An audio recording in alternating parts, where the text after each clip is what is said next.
ये आज हम बनाने जा रहे हैं कच्ची हल्दी के आलू अंडे। तो बहुत ही मज़ेदार बनेंगे। ये रेसिपी हमने कभी भी किसी ने दी नहीं होगी, तो हम आपको बताते हैं। हमने इसको कट के ना, कच्ची हल्दी कुटी, हरिया मिर्च, अदरक, थूम सारा कुछ कुट के ना, तो हमने इसका लगा लिया तड़का। तो हम बताते हैं कि ये कच्ची हल्दी,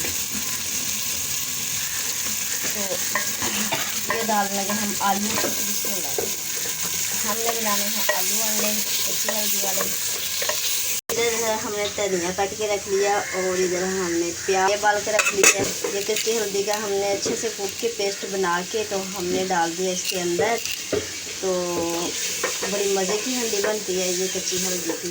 तो आज हम कच्ची हल्दी के आलू अंडे बनाएंगे। ये रेसिपी कभी भी किसी ने नहीं दी होगी आप लोगों को यूट्यूब पे, आज हम आपको देंगे। तो बनाएंगे बड़े मज़ेदार। चट्टू में हमने कूट लिया।